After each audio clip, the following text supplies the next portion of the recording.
एक बार की बात है, एक शहर में धीमे धीमे सोने की चोरी बढ़ने लगती है।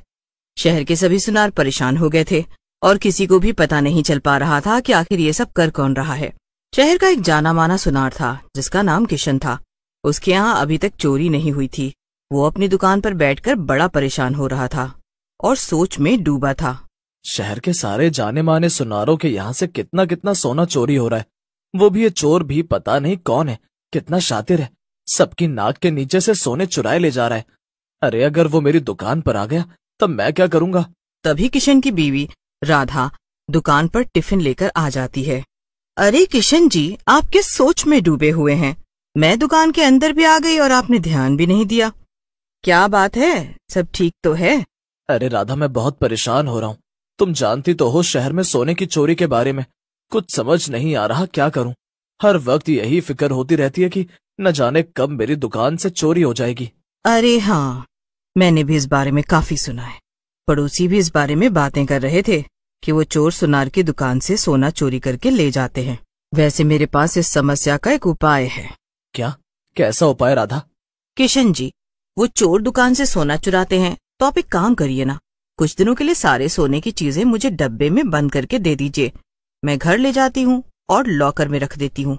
अगर चोर यहाँ आए भी तो उन्हें कुछ भी नहीं मिलेगा। अरे हाँ राधा, ये तो सच में काफी बढ़िया उपाय है। रुको, मैं अभी सब सोने का सामान एक बैग में भर के तुम्हें दे देता हूँ। तुम इसे घर ले आओ। पर हाँ राधा, ध्यान से लेकर जाना इसे। हाँ हाँ बिल्कुल किशन जी। किशन सोने का सारा सामान बैग में रखकर राधा को दे देता है और राधा उसे लेकर घर के लिए निकल जाती है। मगर तभी किशन को याद आता है, ओहो, ये राधा मेरे लिए खाने का डब्बा लाई थी। मुझे खाना देना तो वो भूल ही गई। अभी ज्यादा दूर नहीं गई होगी, उसे कॉल करके बुला लेता हूँ वापस। किशन राधा को कॉल लगाता है और उससे कहता है, हाँ किशन जी कहिए। वो तुम मुझे खाने का डब्बा देना तो भूल ही गई। अरे नहीं नहीं, मैं भूली नहीं हूँ। मैं ना खाना बना रही हूँ। जैसे ही खाना बन जाएगा मैं ले आऊंगी दुकान पर। ये सुनकर किशन का दिल तो जैसे उसके शरीर से बाहर ही निकल जाता है। वो कांपते हुए हाथों से कहता है, राधा, ये तुम क्या कह रही हो? तुम अभी तो दुकान पर खाने का डब्बा लेकर आई थी और अभी तुम सारा सोना बैग में भरकर लेके गई थी ना। क्या? ये आप क्या कह रहे हैं? मैं तो सुबह से घर पर हूँ।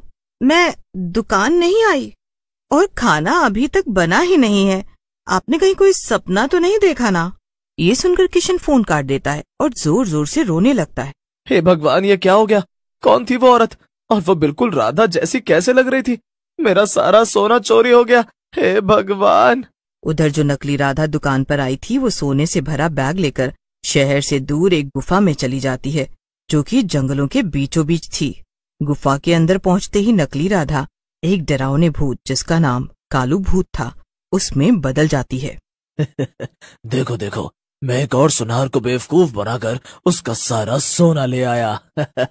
गुफा में दो भूत और मौजूद थे जिनका नाम भानु और नकुल भूत था।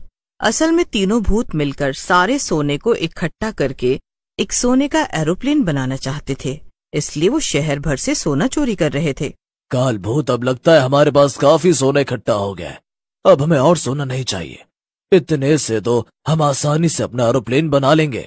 हाँ, तुम सही कह रहे हो। तो चलो शुरू करते हैं।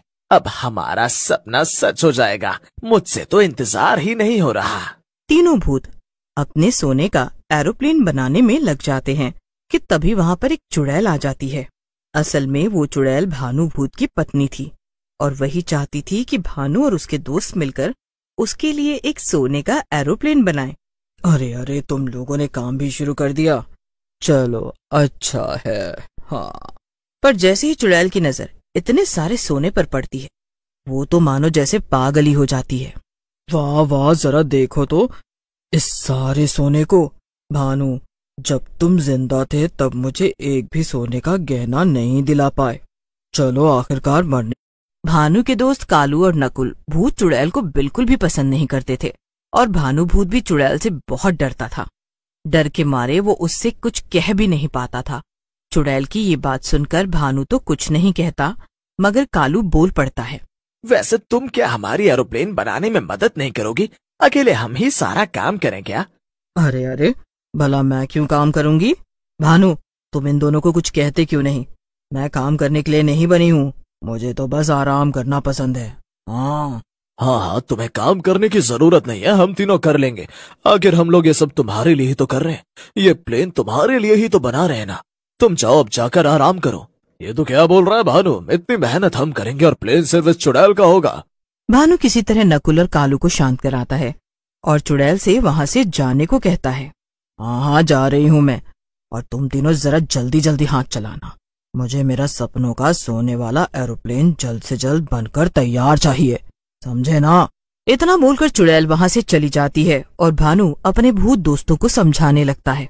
तुम लोग भी ना दोस्तों, तुम लोग भी एरोप्लेन उड़ा लेना, पर तुम लोग जानते हो ना कि एरोप्लेन बनाने का काम मैंने इस चुड़ैल के लिए ही शुरू किया था। फिर तुम लोग उससे लड़ते क्यों हो? अरे उससे लड़ेंगे तो वो हमें चैन से काम नहीं करने देगी, इसलिए उससे मत भिड़ो और चुपचाप अपना काम करते रहो। अरे भानु, तू एकदम जैसे उसके वश में है। वो तेरे साथ हमेशा कितना बुरा बर्ताव करती है, फिर भी तू उसके ही पीछे पीछे घूमता रहता है। न जाने कब तुझे अक्ल आएगी और तू उससे कुछ कह पाएगा। हाँ भानु, कालू एकदम सही कहा, वो चुड़ैल सही नहीं है। अरे अब तो तुम दोनों ही भूत और चुड़ैल बन चुके हो, अब तो उससे क्यों इतना डरता है? भानु, नकुल और कालू भूत मिलकर सोने का एरोप्लेन बनाने लगते हैं। उधर किशन सुनार की रो रो कर हालत खराब थी।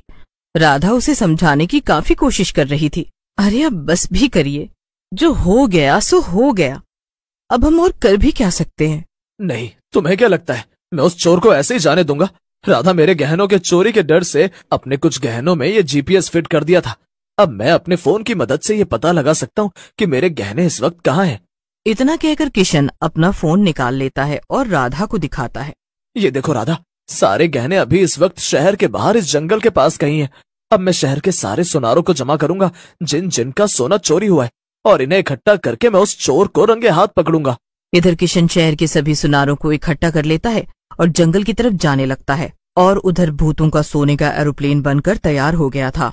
वाह वाह वाह, ये एरोप्लेन कितना ज्यादा चमक रहा है और ये कितना सुंदर भी है। अभी इसे उड़ा कर देखती हूँ। तुम लोग मेरे रास्ते से हट जाओ, मुझे एरोप्लेन उड़ाकर देखना है। अरे नहीं नहीं, एरोप्लेन हमने बनाया है तो हम तीनों ही पहले इसको उड़ाकर देखेंगे ना कि तुम। ये हमारा एरोप्लेन है, समझे तुम? दोस्तों कोई बात नहीं ना, इसे पहले उड़ा लेने दो ना, फिर हम भी उड़ा लेंगे। अरे इससे लड़ो मत, वरना ये हमें बहुत मारेगी। अरे भानु, ये हमें कैसे मार सकती है? हम तीनों भी भूत हैं और वो एक अकेली चुड़ैल। भानु कालू की बात नहीं सुनता और किसी तरह अपने दोस्तों को मना लेता है, मगर इससे पहले कि चुड़ैल एरोप्लेन चला पाती, सारे सुनार आ जाते हैं। इतना कहकर सभी सुनार चुड़ैल को पकड़कर एरोप्लेन से उतार देते हैं और उसे जोर जोर से मारने लगते हैं।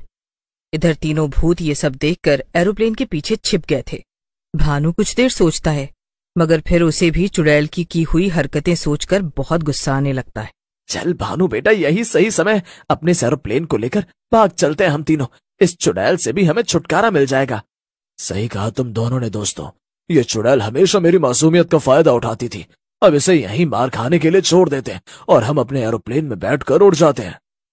इतना कहकर भानु, कालू और नकुल भूत एरोप्लेन पर बैठकर उसे गुफा से बाहर उड़ाकर ले जाते हैं और बहुत दूर लेकर चले जाते हैं। उधर चुड़ैल सुनारों से पिटती रहती है।